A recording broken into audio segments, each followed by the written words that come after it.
Hey everyone, Justin Jolene here, and I'm excited to share with you the Running Specialist Report, and specifically we're going to be talking about advanced footwear technology. Now, you've probably heard of advanced footwear technology before when it's come to super shoes or different types of footwear and different types of technology they're using in footwear. Now, many of you have probably heard about how super shoes can do something like improve energy return while you're running. And I want to go through and exactly talk about how super shoes specifically impact running performance and running economy.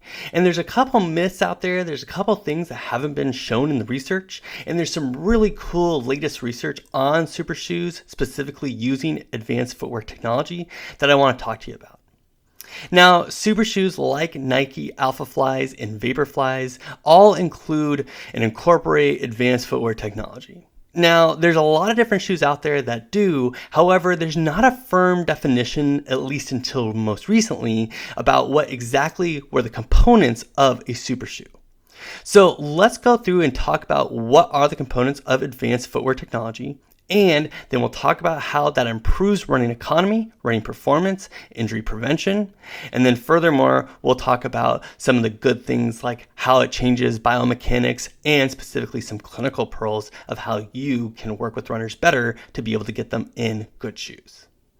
So when it comes to components of advanced footwear technology, there's one of the big components is going to be the shoe weight.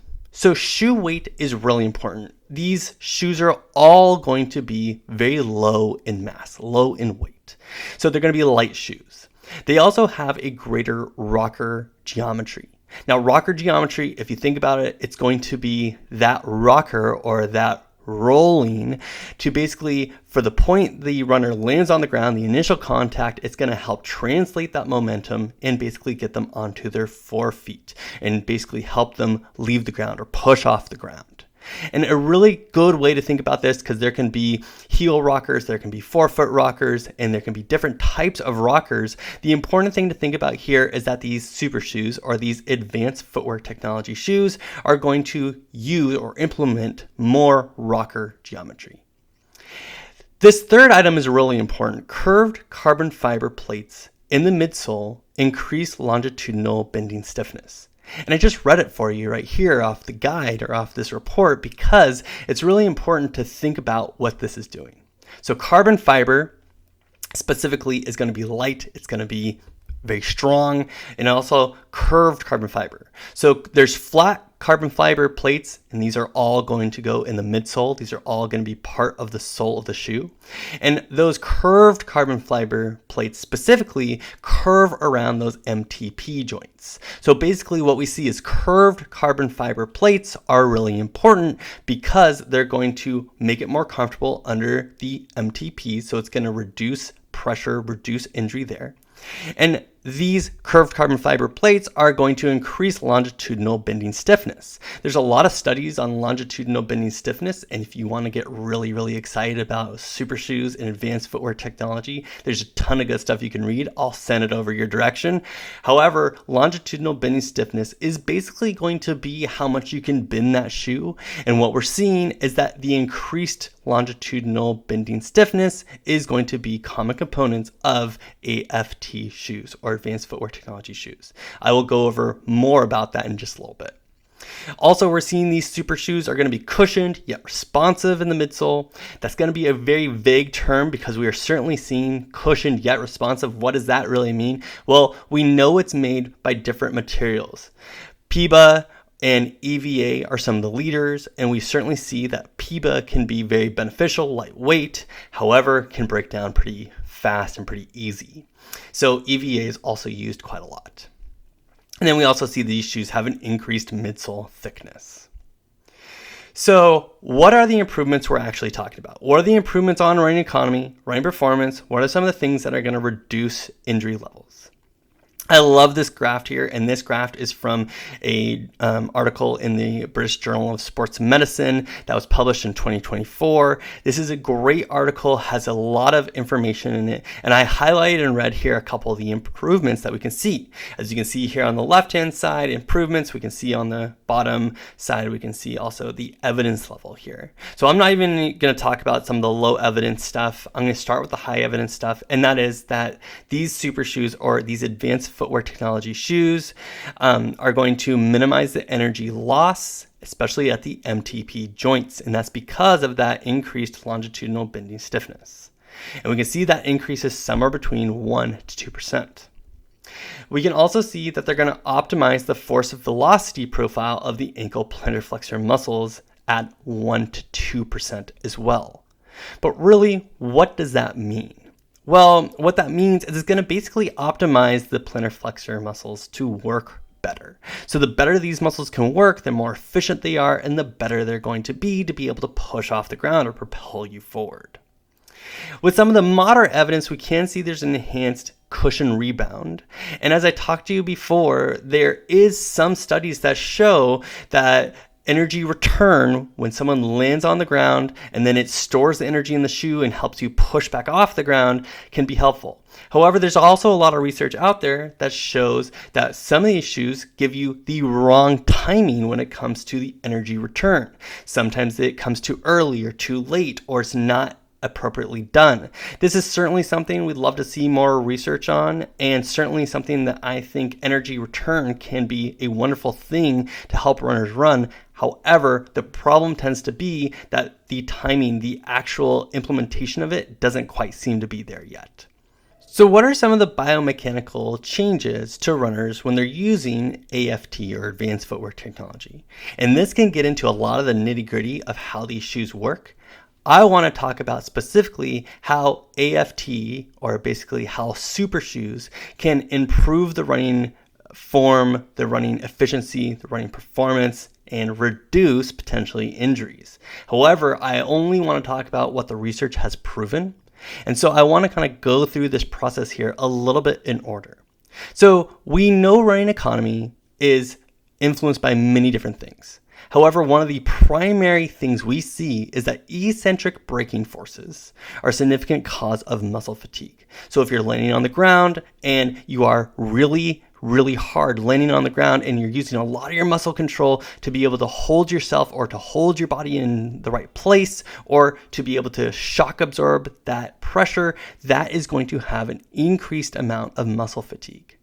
However, we do know that it is going to decrease the braking forces when you're using super shoes or using advanced footwear technology. That's going to decrease the deceleration, and that's because you're using that resilient midsole, and it's going to be improved with some of the energy return that it is storing. However, as we talked about before, high energy return shoes haven't been necessarily proven to be able to correlate to improvements in running economy or running performance. So where does that leave us? What is the reason that these advanced footwear technology shoes are improving running economy and running performance? Well, what we see is the biggest factor is going to be the leg stiffness. So we do know that leg stiffness has a direct correlation between running economy and muscle fatigue. We also know that runners adjust the leg stiffness based on how much external load or impact is coming from the running surface, or basically whatever footwear they're using. So to make it in a very simple sense, we know that runners are going to adjust how much stiffness they have in their legs based on how cushiony or how firm a surface is, or how cushiony or firm a shoe is. So we know that there's some adjustment that takes place there. So what does that mean? Well, increased ground reaction forces are going to decrease ground contact time. And that's going to improve running economy, and it's going to encourage an earlier propulsive subphase. So basically think about it like this. If you are going to be running with a stiffer leg, if you're going to be running in a way that's going to really be stiff and really landing hard on the ground, that can actually help to decrease the contact time and improve your running economy. However, it's within limits. Obviously, if you're running barefoot on the ground, we've shown that that's not effective and is an injury risk. But we also have found that if you're running in really, really cushiony shoes, all that shock that's being absorbed, it's basically taking up a lot of energy. And all that energy, that just causes you to run with a stiffer leg to counteract that. And unfortunately, then you get this issue where you are using your muscles really, really hard and you're still sustaining more peak impact through your body while you're running. So what we're finding from the emerging research that has recently come out is that these running shoes are helping to improve running economy by being a little more firm, by being a little more resilient. They're having firmer midsoles. They're using carbon fiber plates. They're increasing the amount of longitudinal bending stiffness. So we can see it's being affected by ground reaction forces. It's also going to be affected by the leg stiffness, and that resilient midsole material with a curved carbon fiber plate is going to help get that runner to run more efficiently, more effectively, with better performance. So I want to just highlight that one more time here, especially while we're talking about that carbon fiber plate. You can see here on the left, those MTPs are extending, and you can certainly see how there is some wasted energy going through. It's also putting the plantar flexors at a less of an optimal position to be able to get muscle activation. As you can see on the right hand side, we see a stiffer carbon fiber plate. It's also going to be more curved, and that's also going to make it so it's less longitudinal bending. So in that case, we can see it's going to put the plantar flexors in a more efficient place to be able to fire, and it's also going to not absorb or not waste some of that energy. So at the end of the day, what does this mean for you, your patients, your runners? Well, we want to encourage people to choose the lightest shoes possible for running performance. And we want to actually get intermediate stiffness in those shoes to be able to improve their running economy. As we talked about before, it's kind of the Goldilocks thing. We don't want too cushioned, we don't want too firm, we want just in the middle. Now, between the midsoles and between these AFT shoes, we want to think about what we're actually recommending in terms of midsole material. PIBA midsoles are really good with a fully curved carbon fiber plate. However, we also see that PIBA material is going to unfortunately break down a little bit quicker. After 450 miles, we have certainly seen that those PIBA or those midsoles using that newer technology have broken down more and unfortunately are now not going to be responsive or not to be as good as some of the EVA midsoles. So that's when we turn and we see the advanced footwear technology with EVA midsoles are a little bit better for your training. They'll have less wear and tear. You won't have to trade them out as often. However, I always do recommend caution when it comes to giving someone a stiffer shoe or a more firm shoe, because while it does improve running economy, it also is going to increase the workload on the ankles and surrounding structures. We want to be cognizant of that, especially if someone's coming in with something like Achilles tendinopathy, calf issues, the list goes on and on and on. So those are some of the latest, newest research when it comes to advanced footwear technology and also super shoes. Please ask any questions you have, and I'd be excited to talk with you soon. Take care.